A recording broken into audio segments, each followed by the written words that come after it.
ఈనాడు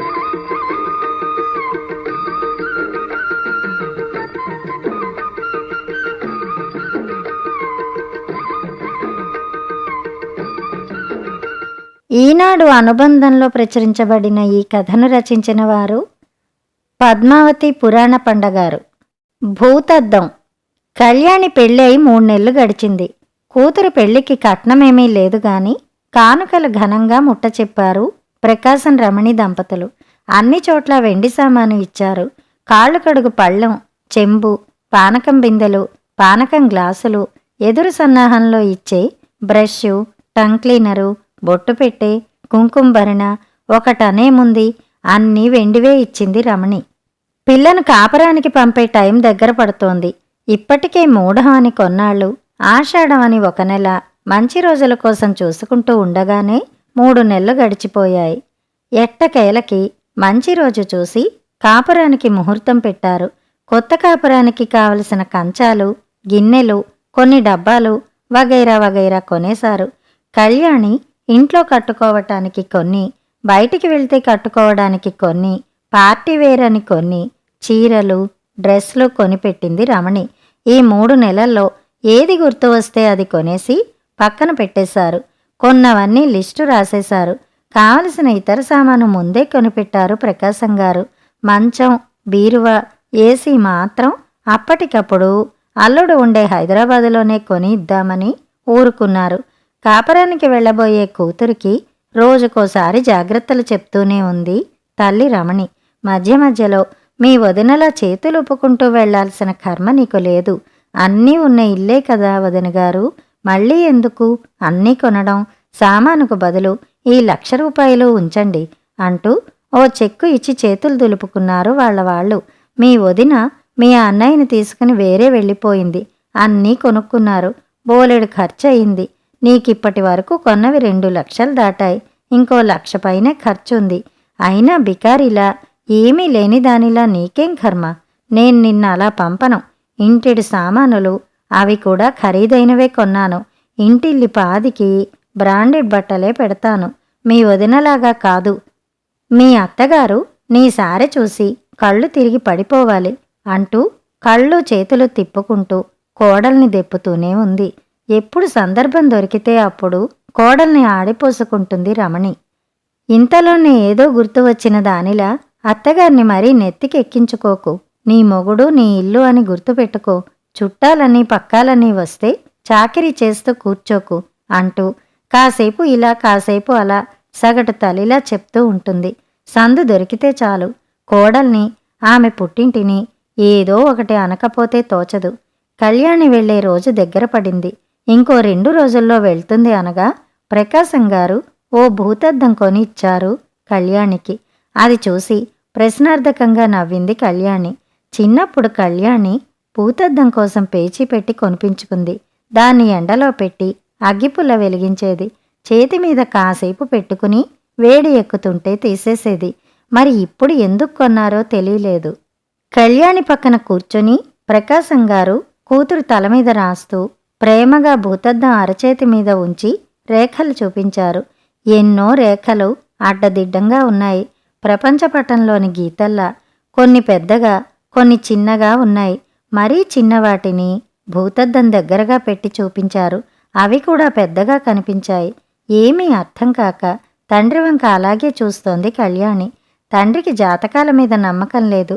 అదీ కాక పెళ్ళైపోయాక ఇప్పుడు చేతిలోని గీతల్ని ఎందుకు చూస్తున్నాడో తెలియలేదు. భూతద్దానికి 2వ వైపుకు తిప్పి మళ్లీ చేతిలో రేఖలు చూపించాడు తండ్రి. పెద్ద పెద్ద గీతలు చిన్నగా కనిపించాయి. చిన్న గీతలు అసలు కనిపించలేదు. తన చేతిలోని రేఖల్ని ఎందుకు ఇంత దీక్షగా చూస్తున్నాడో అర్థం కాలేదు. అదే మాట అడిగింది తండ్రిని. కూతురు వంక ప్రేమగా చూస్తూ, మన కళ్ళు ఈ భూతద్దంలాంటివి. అద్దానికి ఒకవైపు ఇష్టం, మరొక వైపు అయిష్టత అనుకో. ఉదాహరణకు మీ అమ్మను చూడు అంటుండగానే అన్నిటికీ నా మీద విరుచుకుపడితే కానీ మీకు నిద్ర పట్టదు అంది రమణి. నువ్వు ఉండమ్మా నాన్న, మీరు ఏదో చెప్పాలని ఇది తెచ్చారు, చెప్పండి అంటూ కుతూహలంగా అడిగింది కళ్యాణి. నీకు ఏం అర్థమైంది చెప్పు అన్నారు ప్రకాశం గారు. తెలియదు నాన్న, కానీ మీరు మాత్రం ఏదో గొప్ప ఉద్దేశంతోనే తెచ్చారు అంది కాస్త అయోమయంగా. కాసేపు ఈ భూతద్దం మీ అమ్మ అనుకో అన్న ప్రకాశం మాట పూర్తి అవ్వకుండానే, నిజమే, నేను భూతాన్ని దెయ్యాన్ని, చివరికి ఇంతే, తండ్రి కూతురు ఒక్కటే, అయ్యో పిల్ల అత్తారింటికి వెళ్తోంది, ఎలా ఉంటుందో అని నేను భయపడుతుంటే అంటూ కొంగుతో ముక్కు మొహం తుడుచుకుని విసవిసా వెళ్ళిపోయింది. చూడు తల్లి, మీ అమ్మనే ఉదాహరణకు ఎందుకు చెప్తున్నా అంటే, ఆవిడ నీకు తల్లి, నువ్వు ఏం చేసినా ఆవిడకు ముద్దే. నువ్వు టీ పెట్టి పంచదార వెయ్యకపోయినా మా అమ్మాయికి నా ఆరోగ్యం మీద ఎంత శ్రద్ధ అంటూ జుర్రుకుంటూ తాగేస్తుంది. అదే టీ మీ వదిన ఇస్తే, నాకు షుగర్ ఉందని నువ్వు రోజూ చెప్పక్కర్లేదు, కాస్త పంచదార తగలేసి ఇవ్వు అంటుంది. అదే పంచదార వేసి ఇస్తే నాకు షుగర్ అని గుర్తు చెయ్యాలా, త్వరగా పైకి పంపేద్దామనా అంటుంది. తండ్రి చెప్పేది కొంచెం కొంచెం అర్థమవుతోంది కళ్యాణికి.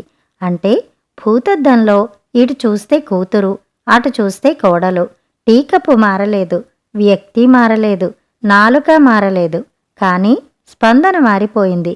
వదిన చేసిన టీ నువ్వు తెచ్చి ఇస్తే మెచ్చుకునే నాలుక, అదే వదిన ఇస్తే అంటూ నవ్వుతూ ఆగిపోయారు. తెలిసింది నాన్న అంటున్న కళ్యాణితో, ఇంకొక్క మాట తల్లి అన్నారు కాస్త వణుకుతున్న గొంతుతో. ఇప్పుడు ఇదే భూతద్దం నువ్వు అనుకో అన్నారు చెక్కు చెదర్ని చిరునవ్వుతో. కనుబొమ్మలు ముడివేసి ప్రశ్నార్థకంగా చూసింది. పుట్టింట్లో తల్లితో గొడవలు పడతాం, వాదిస్తాం, తర్వాత మర్చిపోతాం అంటూ కాస్త ఊపిరి పీల్చుకున్నారు. అవునన్నట్టు తల ఊపింది. అదే గొడవలు అత్తగారితో వస్తాయి. ఇప్పుడు అమ్మ వదినతో మాట్లాడినట్టు మీ అత్తగారు కూడా మాట్లాడవచ్చు. అప్పుడు నీకు కూడా భూతద్దంలో ఒకవైపు అమ్మ, మరొక వైపు అత్తగారు కనిపిస్తారు అంటూ ఆగారు. అప్పటికే ఆయన కళ్ళు చెమ్మగిల్లుతున్నాయి. ఇప్పుడెందుకు నాన్న అవన్నీ అంది కళ్యాణి. ఇప్పుడే అన్నీ చెప్పాలి తల్లి. ఒక కుటుంబం బాగుండడం, బాగుండకపోవడం ఆ ఇంటి గృహిణి మీద ఉంటుంది. నువ్వు కూడా అమ్మని అత్తని ఒకవైపు నుండే చూడడం నేర్చుకో. అప్పుడు ఇబ్బంది ఉండదు. నీ ప్రవర్తన మీదే ఇల్లు, ఇంట్లో మనశ్శాంతి ఉంటాయి. ముఖ్యంగా నీ భర్త విషయంలో నీకు నీ అత్తగారికి మధ్య తెలియని పోటీ ఉంటుంది. మీ మధ్య జరిగే ఈ వ్యవహారం వల్ల నీ భర్త మానసిక సంఘర్షణకి గురి అవుతాడు. తల్లికి చెప్పలేడు. కొత్తగా వచ్చిన నిన్ను ఇబ్బంది పెట్టలేడు. నలిగిపోతాడు.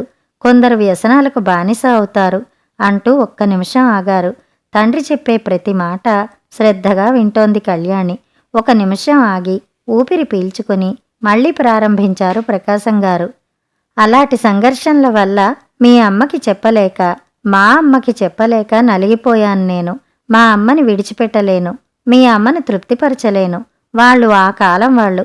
మా నాన్నగారు నాకు సలహా ఇచ్చారు, దగ్గరగా ఉండి దూరమయ్యే బదులు దూరంగా ఉండి దగ్గరవ్వమని. నేనా పని చెయ్యలేదు. అదే సలహా మీ అన్నయ్యకి ఇచ్చాను. వాడు వేరే వెళ్ళాడు. మీ అమ్మ అన్నయ్యను వదిన్ను ఏదో ఒకటి అంటుంది. మీ అన్నయ్య చేతకానివాడని, పెళ్ళం కొంగు పట్టుకుని వెళ్ళిపోయాడని. నీకు తెలియంది కాదు. నేను కూడా అలా మీ అమ్మతో వచ్చేసి ఉంటే అప్పుడు మా అమ్మ కూడా ఇలాగే అనుకుని ఉండేది. ఇవి ఇలా జరుగుతూ ఉంటాయి అంటున్నప్పుడు ప్రకాశం గారి కళ్ళలో తడి. చూడు తల్లి, నీ వల్ల అటువంటి పరిస్థితి రాకూడదు. అలాగే నువ్వు కూడా ఇబ్బంది పడకూడదు. అందుకే ఈ భూతద్దాన్ని నీకు ఇస్తున్నాను. ఎదుటి మనిషిలో తప్పులు ఈ వైపు నుండి చూడు. అప్పుడు అన్నీ చిన్నగా కనిపిస్తాయి. వాళ్ళు చేసే చిన్న మంచి పని కూడా రెండో వైపు నుండి చూడు. అప్పుడు పెద్దగా కనిపిస్తాయి. నీ వైపు నుండి తప్పు లేకుండా చూసుకో. నీ భర్త మనసు గెలుచుకో. అప్పుడు అతను నిన్నే సమర్థిస్తాడు. తల్లికి అర్థం అయ్యేలా చెప్పుకుంటాడు. నేనే అర్థం చేసుకోవాలా అని పిచ్చి ప్రశ్న వెయ్యకు. నీ కుటుంబం సంతోషము, శాంతి నీ చేతుల్లో ఉన్నాయి. అత్తగారు ఏదైనా చెప్పినా అమ్మ చెప్పినట్లే అనుకో, కానీ అమ్మతో వాదించినట్లు వాదించకు అంటూ తను చెప్పదలుచుకున్నది అయిపోయినట్లుగా ఆగారు ప్రకాశం గారు. తండ్రి వంక ప్రేమగా చూస్తూ తన భవిష్యత్తుని ఆనందమయం చేసుకోవటానికి ఆ భూతద్దాన్ని తీసుకుని తన పెట్టె లోపల భద్రంగా పెట్టుకుంది కళ్యాణి. కథ సమాప్తం.